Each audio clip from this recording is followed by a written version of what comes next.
Welcome back to the listener's commentary on the book of Hebrews. In this recording, we're going to be looking at Hebrews chapter 8, verses 1 through 13. And before we jump into that, let me just, by way of introduction, say that the listener's commentary is designed to provide clear, down-to-earth Bible teaching in the language of everyday life to help you understand the Bible, not just so you can understand the Bible, but so you can follow Jesus right where you live every day. And we're giving this away for free because we believe that everyone should have access to the life-giving wisdom of the Scriptures and the life-giving message of Jesus. And so it's provided for by a whole team of supporters who make this possible through their generosity and their prayers. So thanks a ton for your support. And if you want to join the team of supporters, there's a link down in the notes below, or you can swing over to listenerscommentary.com, click the Give button, and you can set up a one-time or a monthly recurring donation right there. All right, let's jump into Hebrews chapter 8, verses 1 through 13. And let's set that in context before we jump into the details. From chapters 5 through 7, the author of Hebrews has carefully explained Psalm 110, verse 4, to show that Jesus is not only king, but also priest. And not just any priest, the high priest in the order of Melchizedek. Now what he's ready to do is show why he explained all of that. As he noted in Hebrews chapter 7, verse 12, a new priesthood necessitates a new law or a new covenant. And he again said in 7:22 that Jesus is the guarantor of that better covenant. Well, that's what he's been building up to. So now he's ready to dive into that theme altogether. So here, beginning in chapter 8, verse 1, he continues the explanation by saying that as the Messianic high priest, Jesus is the mediator of a new covenant. That's really important. Since he's the high priest promised in Psalm 110, verse 4, Jesus is also the mediator of a new covenant. And this is really beginning the culminating section of Hebrews. In other words, Hebrews 8:1 through Hebrews 10:18 is the theological culmination, the theological climax of the book. In fact, if you look at the overview chart of the book of Hebrews that's available inside the study hub, what you'll see is the book moves this way. It's like it moves from introducing the Son and who he is. The Son is Jesus. And then it goes to show that the Son is a high priest.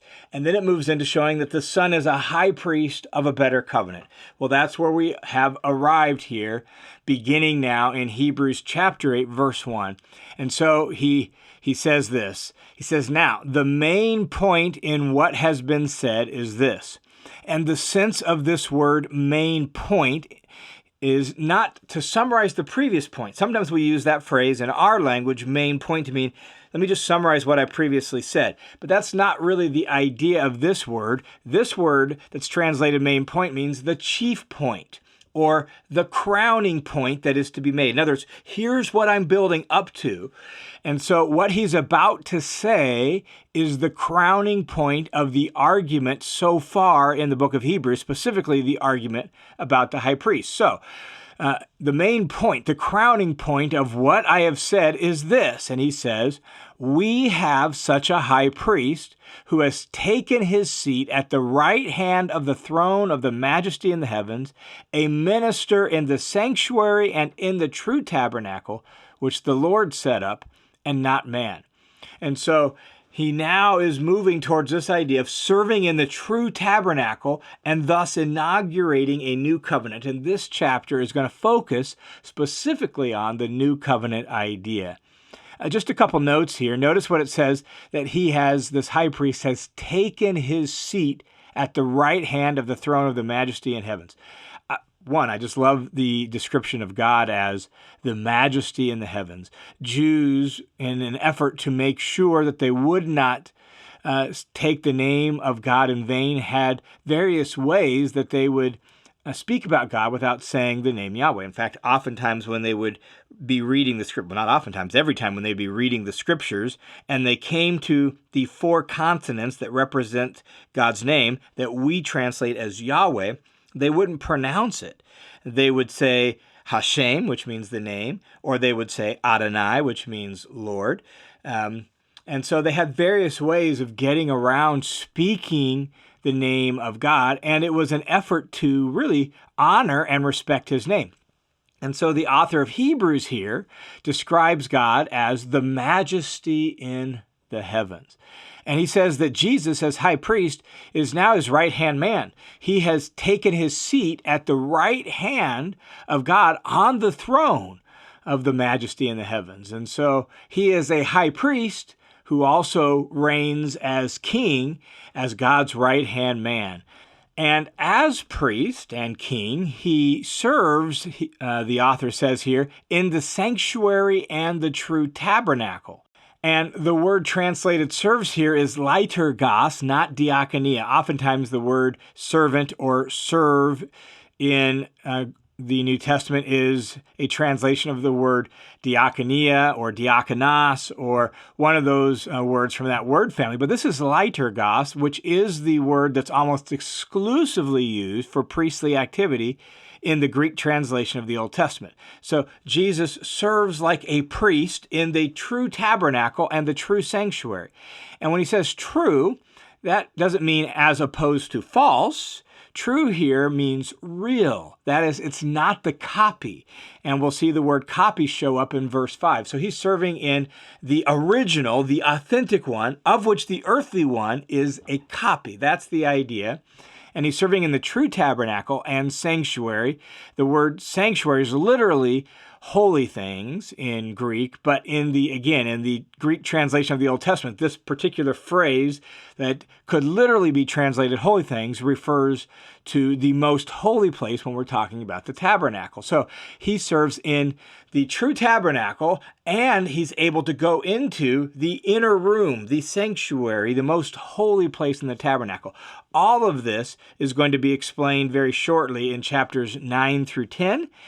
So he's just introducing this now, and it'll occupy his attention for the next couple of chapters. And also notice that this true tabernacle and true sanctuary is the one that the Lord set up, not man. That is, it's not of this world. It's not earthly. It's not man-made. It's heavenly. It's from heaven. It's the true one in heaven. So Jesus is a minister in the true heavenly tabernacle, and he's the high priest who can enter the true and heavenly most holy place. And again, all that's going to be explained and amplified in chapters 9 through 10. So first, before he jumps into that in chapters 9 through 10, he's going to go on to talk in general terms about Jesus' ministry a bit and compare it to the ministry of the priests under the Old Covenant, the Mosaic Covenant. So he says in verse 3, "For every high priest is appointed to offer both gifts and sacrifices." So it's necessary that this high priest also have something to offer. This particular verse kind of works like your classic syllogism, right? All priests offer sacrifices. Christ is a priest. Therefore, Christ must offer a sacrifice. That's the way it works. And he's going to explain that again in what comes. This is all kind of introduction and setup for what he wants to say in chapters 9. And so we're going to get to that. We're going to get, in other words, to what Jesus had to offer in chapter 9, 11, and following. But first, the author just wants to talk about his ministry in general and how it deals with the true tabernacle and how it is what brings in the new covenant. And so in verses 4 through 6, what we have is one long sentence that makes a point of contrast concerning Jesus as high priest and what he has to offer with the old priesthood. That's really what's going on in verses 4 through 6. It's a kind of on the one hand and on the other hand type of construction. That's the way it is organized. It claims that Jesus' ministry and his offering is more excellent than the ministry of those according to the Old Covenant law. So on one hand, the author will say, if his priesthood were on earth, he wouldn't have a ministry because there's already priests to do that. There's already a copy tabernacle for that. But on the other hand, if his ministry is heavenly and part of the new covenant, well, then it's more superior. That's how verses 4 through 6 work. That's kind of the point he's making. So verse 4 says, "Now, if he were on earth, he would not be a priest at all, since there are those who offer the gifts according to the law. So this is the first half. On the one hand, if he were on earth, he wouldn't be a priest at all.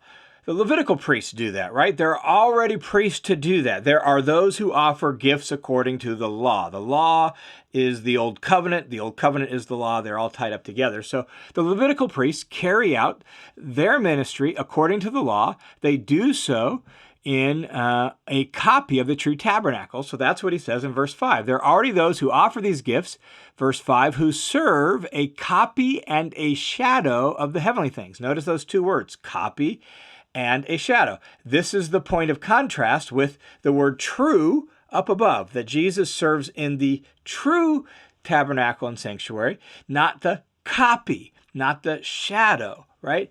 The Levitical priests in the Old Testament, under the Old Covenant, well, they serve in the copy. So the tabernacle on earth was a copy. It was also a shadow. That is, it's not the substance. It's not the thing that casts the shadow. There's something greater, more substantial, that is casting the shadow, of which the Old Covenant and the Old Covenant offerings and the Old Covenant priesthood and the Old Covenant tabernacle was merely a copy and a shadow. Now, where does the author of Hebrews get this idea? Is he just making this up? Well, no. He actually gets it from a careful reading of the Hebrew Scriptures. Look what he says in the rest of verse 5. He says, just as Moses was warned by God when he was about to erect the tabernacle. So now we're going back to the story of Moses and Israel and the instructions for the tabernacle and building out the tabernacle. So back then, in the days of Moses, when God gave him in those instructions, here's what God said to him.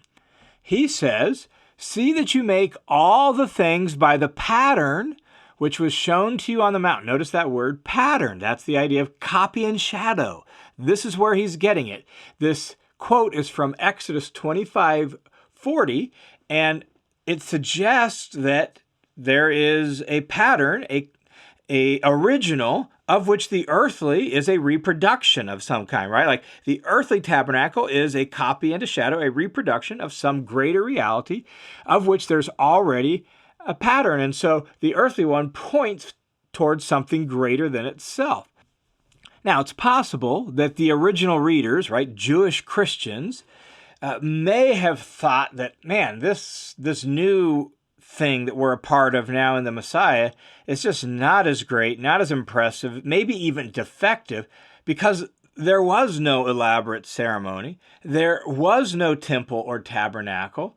There was no, literal priesthood and all of that. They may have felt like, man, without an earthly shrine and without an earthly priesthood and without all the rituals of the Old Covenant that we grew up with, this just doesn't feel right. It doesn't seem as great. It maybe seems less than or defective in some sort of way. That's possible that maybe they thought that. We don't know for sure. But what the author of Hebrews here is doing is trying to help them realize, look, when you read the instructions there in Exodus 25, it makes it clear that there's some sort of greater reality that this was all pointing towards, of which this is a mere reproduction and copy.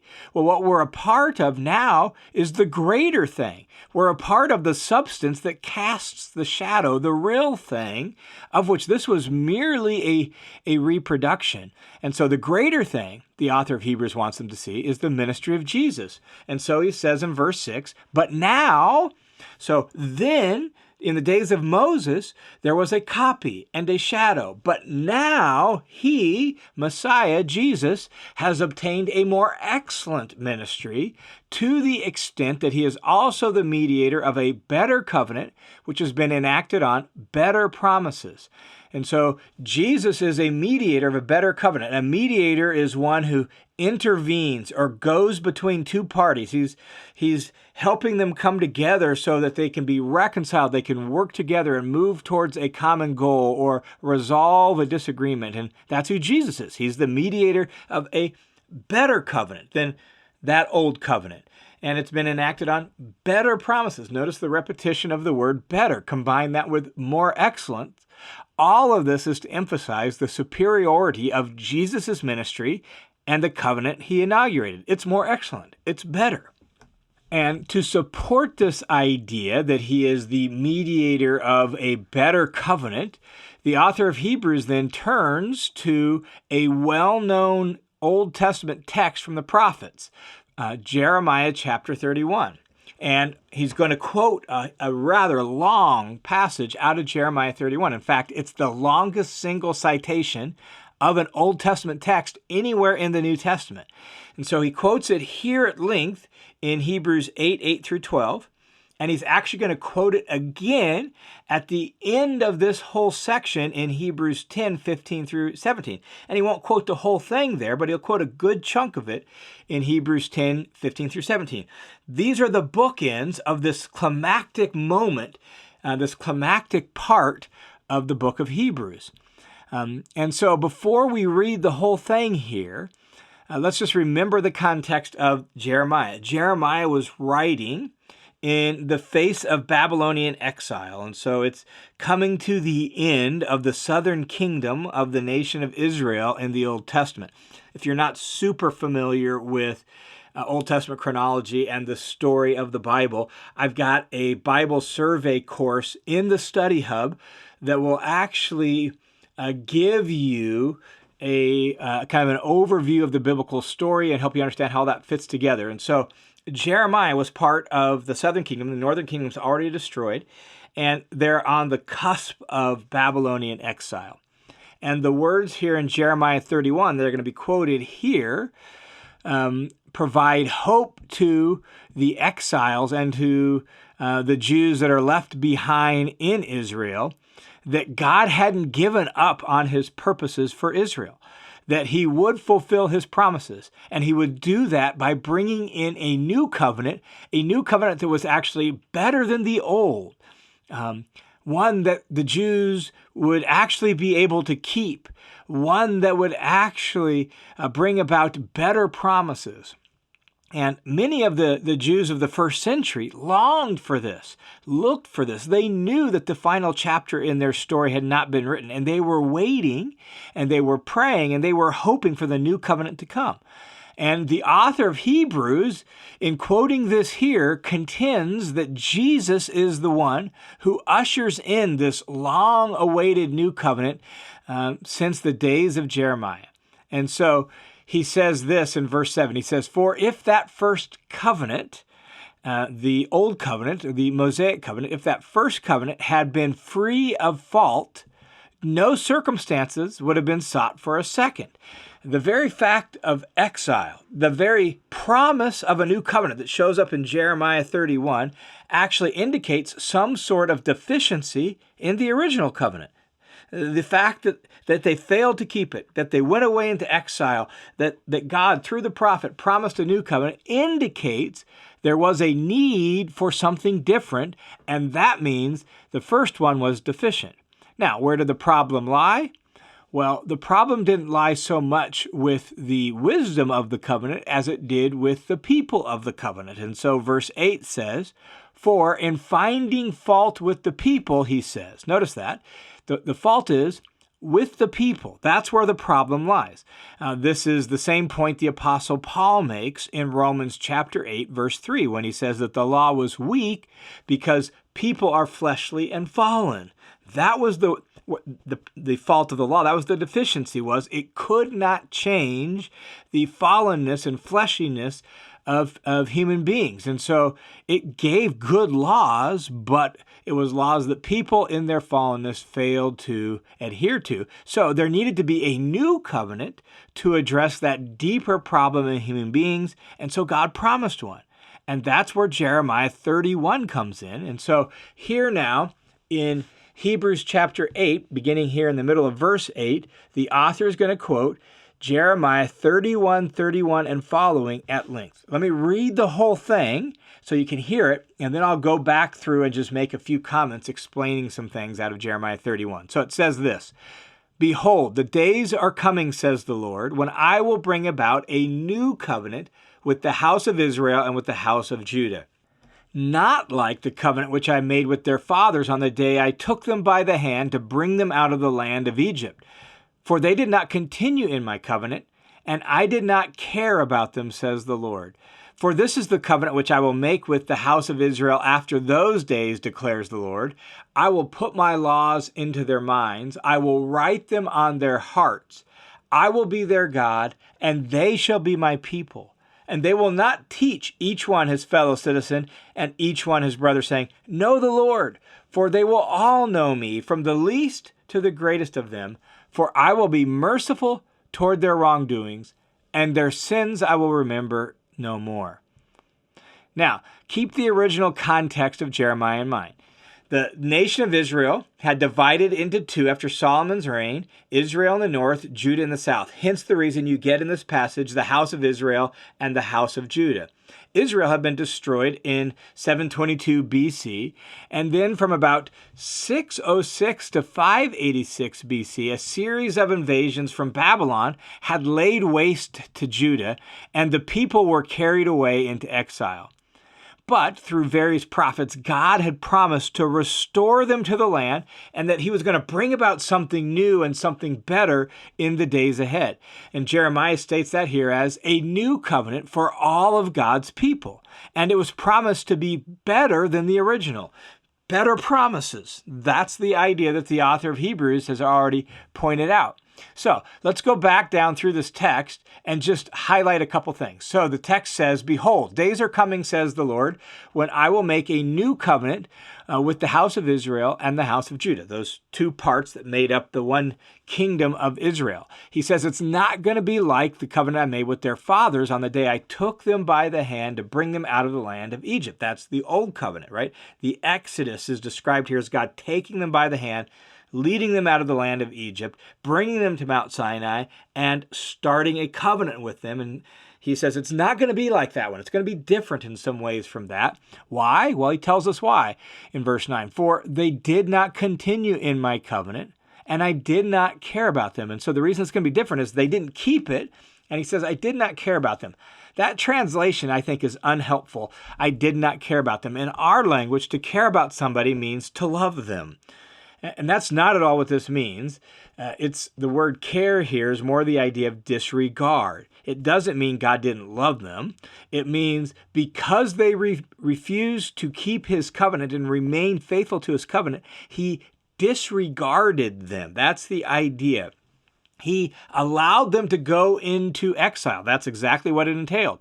Rather than deliver Judah from Babylon, he sent them away into exile because they broke his covenant. So that's the idea. Since they didn't keep his covenant, he allowed them to go into exile rather than to deliver them. That's the point. And so just wanted to clarify that because that's really important because the language, at least of this translation, I think is less than helpful. And so how is this new covenant going to be different that he's going to make? Well, this is what he says in verse 10. He says, For this is the covenant which I will make with the house of Israel after those days. So when he makes the new covenant, here's how it's different. I will put my laws into their minds. I will write them on their hearts.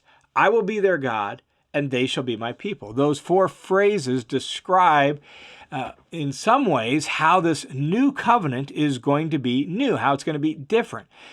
And it's important to understand that people under the old covenant could memorize the law, right? They could have it in their mind. They could have it in their heart by memorization. Psalm 119 emphasizes that. Your word I have hid in my heart that I might not sin against you. And so it's not that they couldn't have it in their mind and they couldn't have it in their heart. This has less to do so much with location, and it has more to do with regeneration, this theological idea of God giving people a new heart. Remember, the fault was with the people. The human material that the law was working with was fallen and fleshly. So when he says, I will put my laws in their mind and I will write them on their hearts, what he's really describing is regeneration. I'm going to give them a new heart.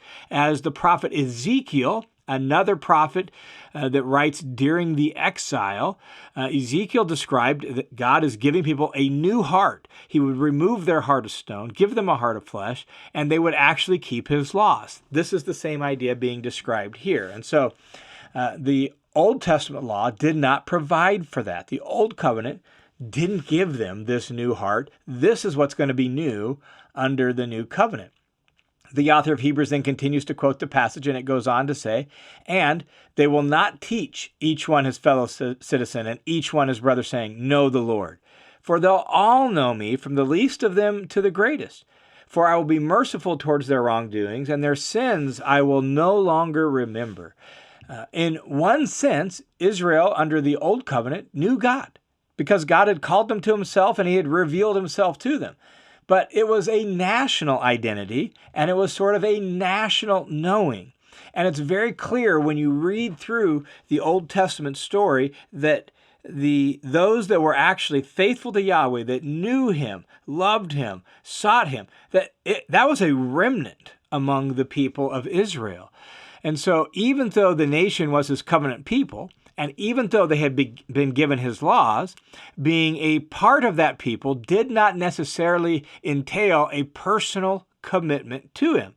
And so it was a small minority that only knew that. Now, under the new covenant, the point being made here is that each individual member of the covenant community of God's people would actually know God personally, that's the way you enter into it. That's what's entailed in it, is a personal knowledge of God. And that's why you won't have to say to your fellow covenant community member, know the Lord, because they will all know me, he says. So it's not merely a national acknowledgement of Yahweh as God and Yahweh's covenant. It is a personal knowledge of God and his covenant. And notice that the next line begins with verse 12. For I will be merciful to their wrongdoings, and their sins I will remember no more. So 4 indicates that this is the basis for all the other promises of the new covenant. Knowing God, a new heart with the law written on it, where you have a heart that is enabled to do God's word. All of that is based on God's mercy and being merciful towards their wrongdoing and not remembering their sins any longer. And that's the language of forgiveness. And while forgiveness was provided for under the Old Covenant, the author of Hebrews is going to go on very shortly to show that Jesus' offering of himself actually provides real cleansing, final cleansing, ultimate cleansing, eternal redemption, a depth and a quality of forgiveness that indeed was totally different than what the Old Covenant provided for. Now, after quoting Jeremiah 31 through 34, then the author returns to make the point that he began the quote with, that the promise of the new covenant indicates a problem with the old covenant. And so once the new covenant arrives, well, the old covenant's job is done. Its day is over, and thus it is obsolete. And so in verse 13, he says, when he said a new covenant, he has made the first one obsolete. But whatever is becoming obsolete is growing old and is about to disappear. And so he notes that when God, in verse 13, had made note of or promised a new covenant through Jeremiah, well, what's the effect of that? The effect of that is he's made the first one obsolete. But whatever is becoming obsolete and growing old is about to disappear. And so for the original readers, the new covenant has come. In Jeremiah's day, it was looking forward to the future. But by the time the author of Hebrews writes this, well, the new covenant has come in and through Jesus. It's not just a promise for the future. Now it's a present reality. And the implication of that is the old covenant is passé. In fact, he describes it as obsolete. The idea of that word is aging out. And then he really, a synonym to that, he says, and growing old. It's outdated and outmoded. That's the idea. It's been set aside now because something new and improved has come that is significantly better. And what does that mean? Well, it means that the old covenant, notice he says, is about to disappear. I think that phrase is intentional and important. It doesn't suggest that it has disappeared. It's about to, which I take that to indicate that the book of Hebrews was written before AD 70, when the temple was destroyed and the old covenant could actually no longer be carried out as it was designed and intended, because there was no temple and the Jews no longer had a place to carry out the Levitical priesthood and the Levitical temple worship. And so it is outdated, outmoded, and it's on its way out. And so Since Jesus is the high priest that was promised and the messianic king, that indicates a change of covenant. That means the new covenant promised in Jeremiah has come, and that means the old covenant's day is done as the covenant for God's people. Now, the author of Hebrews is going to go on and explain in detail and amplify all of this in the ensuing paragraphs between chapters 9 and 10. But for now, he's introduced this idea and this theme. Now he's ready to unveil and unpack that more fully in what lies ahead. Before we leave this, however, let me just offer just a couple thoughts on this idea of the new covenant. If what the author of Hebrews has said is true, and we believe in Jesus it is true, then that means there is a new reality that is greater than the old reality. What is true for God's people now in Messiah is greater than and better than what was true for God's people in the Old Testament. There are things about this new covenant that are better and different, and he lists some of those here. A personal knowledge of God, a personal commitment to him, a new heart with a new ability to keep God's laws, a kind of forgiveness where sin is completely removed and amnesty is completely given and there is no longer any remembrance of sin. These are better promises that make the new covenant better. And if you are in Christ, then these are the promises that you get to enjoy on a daily basis because God has formed his covenant in and through Jesus. And we'll see in the ensuing paragraphs some of the ways that is explained by the author of Hebrews and some of the implications of what that means for us as we seek to follow Jesus.